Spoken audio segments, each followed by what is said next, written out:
La réapparition sur les réseaux sociaux d'une prophétie annonçant l'avènement d'un pape à la peau noire a suscité un vif émoi. En avril 2025, l'état critique, voire le décès, du pape François a relancé des spéculations autour des écrits prophétiques anciens. Dans certains quatrains obscurs attribués à Nostradamus, on trouve en effet mention d'un mystérieux pape noir, succédant à un pape âgé. Cette prophétie alternative est présentée par certains commentateurs comme l'avènement d'un souverain pontife africain chargé de guider l'Église catholique et l'humanité à travers de grands bouleversements.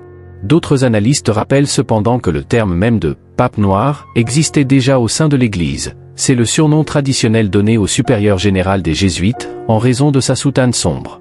Quoi qu'il en soit, l'idée d'un pape d'origine africaine, et donc à la peau noire, représente un profond changement symbolique. Pour beaucoup, ce scénario est hissé au rang d'enjeu majeur. Il pourrait signer une forme de reconnaissance de l'Église en tant qu'institution véritablement universelle, notamment aux yeux des fidèles africains. Comme le souligne le prêtre ivoirien Charles Yapi, avoir un pape noir ranimerait la foi chrétienne en Afrique et changerait le regard sur l'Afrique, en montrant qu'un Africain peut occuper cette fonction. Dans un monde contemporain marqué par de fortes tensions identitaires et des remises en cause de l'autorité religieuse, ce fantasme prophétique retentit fortement. Il pose la question de l'impact qu'un tel pontificat aurait sur l'Église catholique et, au-delà, sur le paysage géopolitique mondial. Cette prophétie du « pape noir » s'inscrit dans un long héritage de prédictions papales. L'un des exemples historiques les plus célèbres est la « prophétie des papes » attribuée à saint Malachie, archevêque d'Irlande au XIIIe siècle, et redécouverte à la fin du XVI siècle. Ce texte ésotérique associe à chacun des papes une devise latine mystérieuse, la 112 et dernière décrivant un Pierre le Romain, qui conduira son troupeau à travers de nombreuses tribulations, puis la ville aux 7 collines sera détruite et le terrible juge jugera le peuple. C'est la fin. Selon cette tradition, le pape actuel François serait précisément le 112 de la série, devenant ainsi le dernier pape avant l'Apocalypse. Bien entendu, l'Église catholique ne reconnaît pas officiellement cette prophétie, et les historiens considèrent le document comme un faux du XVI siècle. Quoi qu'il en soit, chaque décès pontifical, de Clément V au Moyen-Âge à Jean-Paul II, a entraîné la résurgence de ces spéculations millénaristes. De même, les quatrains de Nostradamus, compilés en 1555, sont régulièrement revisités dans ce contexte. À chaque crise majeure touchant le Vatican, on scrute ces vers sibyllins pour y déceler des liens. Par exemple, un passage parlant d'un très vieux pontife, suivi par un successeur, de descendance romaine, a récemment alimenté les commentaires sur la santé de François. On y a adjoint le thème du pape noir et de la chute de la cité aux 7 collines, Rome, laissant entendre un bouleversement dramatique à venir pour l'Église. Ces légendes apocalyptiques, trop vagues ou élaborées longtemps après coup, relèvent souvent de l'interprétation ésotérique. Elles demeurent cependant l'objet d'un intérêt populaire constant dans les périodes d'incertitude planétaire. Le présent essai a pour ambition de démêler ces récits complexes. Nous commencerons par retracer les origines supposées de la prophétie du pape noir, ses racines possibles, quatrains nostradamiens, tradition orale ou canular médiatique, et les circonstances qui l'ont fait naître et circuler. Nous examinerons ensuite les différentes interprétations qu'on lui prête. Celle-ci peut être lue littéralement, un pontife noir issu d'Afrique devient pape, symboliquement, la couleur noire pouvant renvoyer au funeste, à l'invisible ou au pouvoir jésuite, ou comme une construction fantasmatique évoquant la fin des temps. Nous situerons ces lectures dans le contexte plus large des discours religieux contemporains, fantasmes apocalyptiques, thèses conspirationnistes ou réflexions sur la nature changeante du pontificat. Enfin, nous évaluerons la pertinence de cette prophétie à l'aune de la situation actuelle, tant sur le plan théologique et institutionnel que géopolitique. L'Église catholique globale a connu de profondes mutations. L'Afrique, par exemple, regroupe désormais environ 20% des catholiques mondiaux et ses prélats gagnent en influence. Les cardinaux africains représentent environ 12% des électeurs du conclave, contre 8% il y a quelques années. Nous étudierons dans quelle mesure l'hypothèse d'un pape africain noir de peau se trouve à la croisée de ces dynamiques démographiques et politiques. Au cœur de cette investigation se posent des questions fondamentales pour la foi catholique et la société moderne. La perspective d'un pape noir réveille d'abord le débat sur la catholicité de l'Église. Dans quelle mesure l'Église est-elle universelle si ses plus hauts dirigeants restent issus des mêmes origines ethniques? Certains observateurs notent en effet que, hormis le pape Victor Ier au Xe siècle, originaire d'Afrique du Nord, aucun pape moderne issu du continent africain n'a encore été élu, malgré la croissance fulgurante du catholicisme en Afrique. Au plan symbolique, cela interroge l'imaginaire du pouvoir pontifical. À quoi ressemblerait la représentation de l'autorité religieuse incarnée par un souverain pontife noir, dans un univers souvent empreint de symboles occidentaux et d'iconographie européenne? Au plan social, ces prophéties relèvent également des tensions contemporaines. L'idée de lier la couleur de la peau à un présage catastrophique ou salvifique renvoie à la fois aux peurs apocalyptiques et aux conflits raciaux latents. L'engouement pour ce scénario montre comment, dans une époque marquée par le multiculturalisme et le débat sur la justice raciale, le fantasme d'un pape noir devient un prisme à travers lequel se cristallisent des enjeux de légitimité, de diversité et de destinée collective. Dans les sections qui suivent, nous approfondirons chacune de ces dimensions historiques, symboliques et contemporaines, pour éclairer la portée réelle de cette prophétie et les questions profondes qu'elle soulève au sein de l'Église et dans le monde moderne. Sources: parmi les textes et analyses sur ce sujet, on compte aussi bien des enquêtes journalistiques récentes que des études historiques. Par exemple, The Economic Times et l'Internaute ont évoqué les quatrains nostradamiens mentionnant un « pape noir », tandis que la presse mainstream, Reuters, TF1 News, Euronews, etc., s'est fait l'écho des réactions en Afrique et en Occident à l'idée d'un pape africain. Ces sources alimentent notre réflexion sur l'importance symbolique de cette prophétie, ses différentes interprétations et ses implications pour l'Église catholique actuelle. Mystique, symbolisme religieux et craintes éschatologiques. Ces prophéties, qu'elles soient fondées l'histoire du catholicisme est jalonnée de récits prophétiques concernant la papauté, mêlant vision ou forgées a posteriori, ont traversé les siècles, exerçant une influence réelle sur la perception populaire de l'Église et de ses dirigeants. La prophétie d'un « pape noir » s'inscrit dans cet héritage complexe. Avant d'en examiner les interprétations modernes, il est nécessaire d'en explorer les fondations historiques. L'un des textes prophétiques les plus célèbres de la tradition catholique est sans conteste la prophétie des papes, attribuée à saint Malachie, archevêque d'Armagh en Irlande au XIIIe siècle. Ce document, redécouvert et publié en 1595 par le moine bénédictin Arnold de Houillon, présente une liste de 112 devises latines, chacune censée correspondre à un pape, depuis Célestin II, 1143, jusqu'au dernier, surnommé Petrus Romanus, Pierre le Romain. Les devises sont souvent énigmatiques. Certaines semblent correspondre clairement à des traits biographiques ou géographiques des papes, par exemple, Pastor et Nota pour Jean Xilly, ancien patriarche de Venise, ville de navigateurs, tandis que d'autres sont bien plus floues. Le dernier sur la liste, Pierre le Romain, est censé régner pendant des temps de grande tribulation. Dans la dernière persécution de la Sainte Église romaine siégera Pierre le Romain, qui fera paître ses brebis au milieu de nombreuses tribulations. Celle-ci terminée, la ville aux 7 collines sera détruite, et le juge redoutable jugera son peuple. Cette prophétie a été interprétée par certains comme annonçant la fin des temps. Toutefois, plusieurs chercheurs estiment que les 111 premières devises ont été composées a posteriori pour correspondre au pape déjà élu avant 1590, et que seules les dernières sont véritablement prophétiques et très vagues. Malgré les critiques, cette prophétie continue de fasciner à chaque transition pontificale. L'élection du pape François, considéré par certains comme le 112 de la série, a ravivé les spéculations éschatologiques.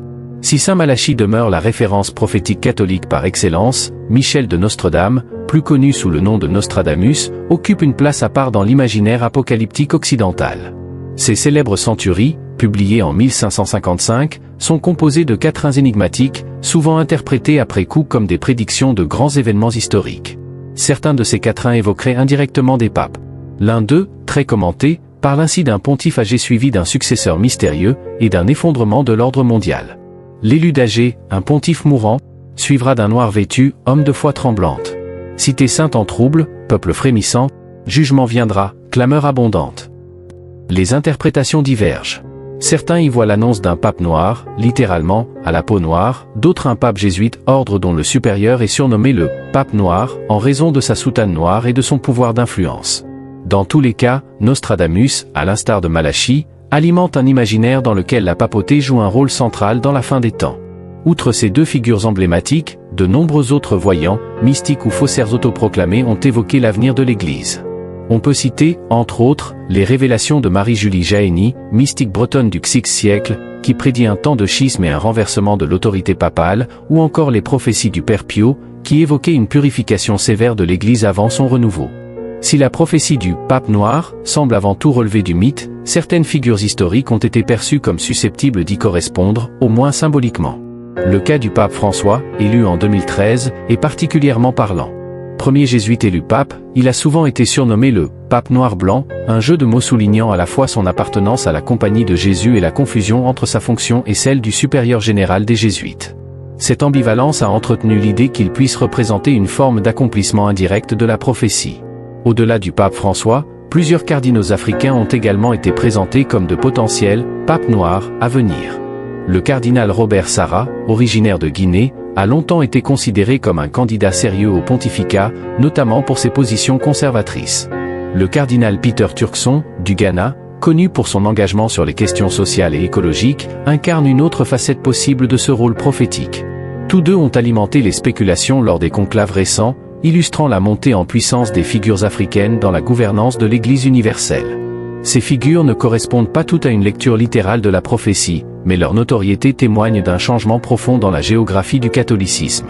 Longtemps centrée sur l'Europe, la foi catholique se développe désormais de façon exponentielle en Afrique, en Asie et en Amérique latine, modifiant progressivement les équilibres internes de l'Église. La notion de « pape noir » est souvent mal comprise, car elle recouvre plusieurs significations symboliques, spirituelles et géopolitiques. Si l'imaginaire populaire a souvent associé cette figure à un homme noir d'origine africaine, une lecture plus fine permet de distinguer plusieurs niveaux d'interprétation, la dimension raciale, l'allusion à l'ordre jésuite, et la lecture symbolique liée à une rupture dans l'histoire de l'Église. Dans cette partie, nous explorerons ces différentes acceptions et leur résonance contemporaine. L'expression « pape noir » est ambivalente. Dans certaines traditions prophétiques et ésotériques, elle désigne un homme de foi à la peau noire, supposé incarner une transformation radicale de l'Église. Dans d'autres contextes, notamment historiques, elle fait référence au supérieur général des Jésuites, en raison de sa soutane noire, par opposition à la blanche du pape, et de l'influence perçue de l'ordre jésuite au sein de l'Église. Cette ambiguïté s'est renforcée avec l'élection du pape François, premier pape jésuite de l'histoire, ce qui a brouillé davantage les lignes entre interprétation littérale et métaphorique. Il faut également noter que, dans certaines théories du complot ou lectures apocalyptiques, le « pape noir » serait une figure secrète ou occulte, agissant dans l'ombre pour influencer l'Église et le monde. Représentation a souvent été récupérée pour servir des récits alarmistes, voire racistes, sur la fin de la civilisation chrétienne occidentale. La lecture symbolique du « pape noir » peut aussi évoquer une rupture avec l'ordre établi, un pontife non européen, issu du Sud global, porteur de valeurs nouvelles et susceptible de remettre en question les traditions anciennes. Il incarne alors une forme de révolution spirituelle, sociale, voire théologique, au sein d'une institution millénaire. L'élection de Jorge Mario Bergoglio en 2013 a marqué un tournant historique dans la papauté. Non seulement il est le premier pape d'Amérique latine, mais aussi le premier jésuite à accéder à cette fonction. Il a choisi le nom de François, en référence à saint François d'Assise, symbole de pauvreté, de paix et de respect de la nature, une rupture claire avec la tradition pontificale. Son pontificat s'est rapidement distingué par des gestes symboliques forts, refus des fastes Vatican, mise en avant de l'humilité, volonté de réforme de la curie, et prise de position sur des sujets brûlants comme le changement climatique, l'accueil des migrants, ou encore la justice sociale. Ces choix ont fait de lui une figure progressiste, souvent perçue comme un pape de la périphérie, dans la droite ligne des attentes du Sud global. Certains analystes ont vu en lui l'accomplissement partiel de la prophétie du pape noir, non pas à cause de sa couleur de peau, mais en raison de son identité jésuite et de sa volonté de bouleverser l'ordre traditionnel. Son opposition ouverte aux dérives du capitalisme, sa critique de la guerre et son appel à une écologie intégrale ont fait de lui une figure marquante, mais aussi clivante. Le pape François a également mis en avant des figures africaines dans l'Église, les nommant à des postes clés, renforçant ainsi l'hypothèse d'un futur pape africain. Par ses gestes et ses paroles, il semble préparer l'Église à un changement encore plus profond, voire à une nouvelle ère. L'Afrique occupe désormais une place centrale dans la croissance du catholicisme mondial. Alors que les églises se vident en Europe, les pays africains enregistrent une progression spectaculaire du nombre de fidèles, de vocations religieuses et d'instituts de formation théologique. Ce dynamisme alimente l'idée selon laquelle le futur de l'Église pourrait venir du Sud, et plus particulièrement d'Afrique. Plusieurs figures émergentes du clergé africain ont été perçues comme papabili, candidat potentiel à la papauté. Parmi elles, le cardinal Peter Turkson, ghanéen, premier africain à diriger un dicastère important au Vatican, justice et paix, puis développement humain intégral, connu pour ses positions modérées et son engagement sur les questions climatiques. Le cardinal Robert Sarah, guinéen, conservateur sur le plan doctrinal, mais influent, notamment en matière de liturgie et de spiritualité. Le cardinal Wilfrid Napier, sud-africain, engagé dans le dialogue interreligieux et la réconciliation post-apartheid. Un pape africain serait une première dans l'histoire moderne de l'Église, même si certains papes des premiers siècles venaient de la province romaine d'Afrique, comme Victor Ier. Cela serait interprété par beaucoup comme un accomplissement de la prophétie du « pape noir » dans son sens le plus littéral.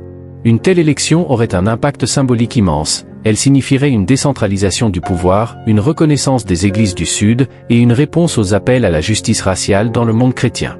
Cependant, cette éventualité suscite aussi des réticences, tant chez les conservateurs attachés aux traditions européennes de la papauté, que chez certains milieux politiques pour qui un pape africain viendrait bouleverser les équilibres géopolitiques et religieux. Elle soulève des interrogations profondes sur l'universalité de l'Église, la capacité à intégrer les cultures diverses, et le rôle que Rome peut jouer dans un monde en pleine mutation. L'élection éventuelle d'un pape à la peau noire, qu'il soit africain de naissance ou issu d'une diaspora, représenterait un tournant historique non seulement pour l'Église catholique, mais aussi pour la société mondiale. Un tel événement ne serait pas qu'une nouveauté symbolique, il porterait avec lui une charge théologique, spirituelle et sociale considérable. Dans ce contexte, il convient d'examiner les effets potentiels d'un tel bouleversement, tant à l'intérieur de l'Église qu'au sein du monde contemporain. L'Église catholique a souvent été perçue comme une institution eurocentrique, ancrée dans des traditions héritées de l'Empire romain, puis consolidée en Europe pendant les siècles médiévaux et modernes. Bien que se définissant comme universelle, l'image que renvoie le Vatican, son organisation, son personnel, sa culture, reste marquée par cette histoire. L'élection d'un pape noir viendrait rompre cette perception. Elle signifierait que l'universalité de l'Église ne se limite pas à la présence géographique des croyants, mais s'étend aussi à sa gouvernance. Cela pourrait renforcer l'identification des fidèles du Sud, particulièrement africains, latino-américains, asiatiques, à une Église qui leur ressemble davantage. Dynamiser la foi dans des régions où le christianisme est en pleine expansion. Donner un signal fort contre le racisme et les discriminations, au sein même de la hiérarchie religieuse. Redonner de la crédibilité morale à une Église parfois perçue comme déconnectée des réalités sociales et culturelles contemporaines. Un tel événement serait comparable, dans sa portée symbolique, à l'élection de Barack Obama en tant que premier président noir des États-Unis. Plus qu'un homme, ce serait une institution qui changerait de visage. Toute avancée de cette ampleur ne manquerait pas de susciter des réactions contrastées au sein du monde catholique. Au sein de l'Église elle-même, deux grandes tendances pourraient s'exprimer. Les courants progressistes, favorables à une Église ouverte, multiculturelle et enracinée dans les réalités sociales du XI siècle, verraient en ce pape un signe de renouveau et d'espérance. Les courants conservateurs ou traditionalistes, souvent attachés à une certaine vision eurolatine de la papauté, pourraient percevoir cette élection comme un éloignement des traditions ou même comme un signe des temps, dans un sens eschatologique. À l'extérieur, plusieurs réactions pourraient également se manifester. Les populations non catholiques, particulièrement en Afrique, pourraient voir en ce pape une figure de rapprochement interreligieux, notamment avec l'islam ou les religions traditionnelles africaines. Les mouvements sociaux mondiaux, en particulier ceux luttant contre les discriminations raciales, pourraient accueillir ce changement comme une victoire morale. En revanche, des groupes identitaires, en Europe ou ailleurs, pourraient interpréter cette élection comme une menace pour l'Occident chrétien, nourrissant des récits de déclin civilisationnel. Il serait donc crucial, pour un tel pape, de manifester à la fois continuité et transformation, en assumant l'héritage de l'Église tout en ouvrant des chemins nouveaux. Depuis le XX siècle, et particulièrement après Vatican II, l'Église a tenté de se défaire de ses liens implicites avec le colonialisme, qui avait étroitement associé missionnarisme et domination impériale. Pourtant, des séquelles subsistent. La centralisation romaine, la langue liturgique, la représentation iconographique restent largement européennes. Dans ce contexte, un pape noir offrirait l'occasion d'une relecture critique du passé et d'une revalorisation des spiritualités et cultures non européennes. Il pourrait encourager une théologie inculturée, qui prend au sérieux les traditions locales, sans les subordonner à des normes romaines. Il pourrait également impulser un discours de réconciliation, notamment sur les blessures liées à l'esclavage, à la colonisation et à l'oppression raciale.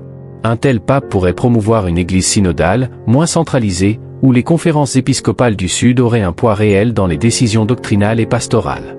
Dans un monde marqué par les tensions ethniques, les luttes pour la justice et la recherche d'un nouvel équilibre entre les cultures, l'Église catholique aurait là une opportunité unique de montrer qu'elle peut être à la fois fidèle à sa mission et capable d'évoluer avec les temps. La figure du pape noir ne se limite pas à une rupture sociale ou culturelle, elle est aussi souvent interprétée dans une perspective eschatologique, c'est-à-dire en lien avec la fin des temps. Plusieurs traditions prophétiques, populaires ou apocryphes, associent cette figure à des bouleversements spirituels majeurs, voire à l'Apocalypse. Dans cette partie, nous explorerons les prophéties dites apocalyptiques, qui nourrissent ces interprétations, les rôles prêtés à ce pape supposé, et les signes que certains perçoivent comme annonciateurs de son arrivée. L'histoire du christianisme est jalonnée de textes et de figures qui annoncent la fin des temps. Ces prédictions, souvent symboliques et ouvertes à de multiples interprétations, ont toujours fasciné les croyants comme les sceptiques. Parmi les plus célèbres, l'Apocalypse de Saint Jean, dernier livre du Nouveau Testament, décrit la venue d'un nouveau règne après une période de tribulation, dans laquelle une figure centrale combat les forces du mal avant l'établissement du royaume de Dieu. La prophétie de Saint Malachie, évoquée précédemment, parle du dernier pape, Petrus Romanus, qui régnerait pendant une grande tribulation, à l'issue de laquelle viendrait le jugement dernier. Des visions mystiques, notamment celles de Sainte Hildegarde de Bingen, de Marie-Julie Jahenny ou d'Anne-Catherine Emmerich, annoncent-elles aussi des conflits spirituels intenses avant le triomphe final du Christ. Dans ce cadre, la venue d'un pape noir est parfois interprétée comme un signe de cette transition eschatologique, un pontife différent, symbolisant un basculement radical dans l'histoire spirituelle du monde. Dans l'imaginaire prophétique, le pape tient souvent un rôle central dans la lutte entre le bien et le mal. Il est soit la dernière figure de sainteté avant le retour du Christ, soit, dans les lectures plus extrêmes, une figure ambiguë, voire une fausse lumière. Dans certaines versions apocalyptiques, le « pape noir » est une figure ambivalente. Pour certains, il représente le dernier bastion du bien, un pape humble, issu des périphéries, qui affronte courageusement l'effondrement moral du monde, les guerres, les hérésies et la corruption spirituelle. Pour d'autres, influencés par des théories du complot ou des récits occultes, il incarne le faux prophète de l'Apocalypse, celui qui séduirait les fidèles pour mieux les détourner de la vérité. Ces deux visions opposées traduisent une crise d'interprétation profonde au sein de la foi chrétienne contemporaine. Dans un monde marqué par la méfiance, les scandales religieux, la sécularisation et la polarisation idéologique, la figure papale devient le lieu de toutes les projections, angéliques ou démoniaques. Un pape noir, réel ou symbolique, pourrait ainsi être vu comme un messager de justice et de paix, appelant à une réforme de l'Église, à la solidarité mondiale et à la défense des opprimés. Ou comme un signe inquiétant pour ceux qui voient dans la diversité ou la modernité des menaces contre l'ordre établi. La figure prophétique du « pape noir » sert ainsi de miroir aux tensions actuelles dans l'Église et dans le monde. Certains observateurs contemporains voient dans les événements récents des signes précurseurs de l'accomplissement des prophéties autour du « pape noir ». La montée en puissance de l'Afrique dans le catholicisme, évoquée précédemment, est perçue par certains comme une annonce d'un basculement géographique et spirituel du centre de gravité de l'Église. Les crises internes à l'Église, abus sexuels, divisions doctrinales, perte de confiance dans l'institution, sont vues comme des tribulations préparatoires à un renouveau ou à un effondrement. Pour les sociétés post-coloniales, ce serait un geste de réconciliation, une manière de tourner la page de siècles de domination religieuse et culturelle. Pour l'Église elle-même, ce serait un test de cohérence et d'adaptation. Pourra-t-elle accueillir ce changement sans se diviser, sans se crisper, sans se perdre ? Certes, un tel événement provoquerait aussi des résistances, voire des schismes symboliques, tant les enjeux de pouvoir et de tradition sont encore puissants. Mais comme toute mutation profonde, il pourrait aussi être l'occasion d'un réveil. 7.3 Perspective pour la foi chrétienne et la société. À travers cette réflexion sur le « pape noir », c'est l'avenir du christianisme qui est en question. Dans un monde fragmenté, marqué par les crises identitaires, environnementales et spirituelles, l'Église a besoin d'une voix prophétique, d'un leadership enraciné dans l'Évangile et attentif aux souffrances du monde. Un pape noir pourrait incarner cette espérance, en rappelant que Dieu ne fait pas de distinction entre les personnes, en brisant les murs entre le centre et les périphéries, en réconciliant l'Église avec l'humanité contemporaine, dans toutes ses contradictions. Peut-être ne s'agira-t-il pas d'une apocalypse au sens de destruction, mais d'une apocalypse au sens étymologique, une révélation, une lumière nouvelle, une ouverture. Ainsi, le « pape noir », qu'il advienne ou non, peut être le catalyseur d'une réforme profonde, à la fois spirituelle et humaine. Non pas la fin de l'Église, mais le commencement d'une nouvelle époque.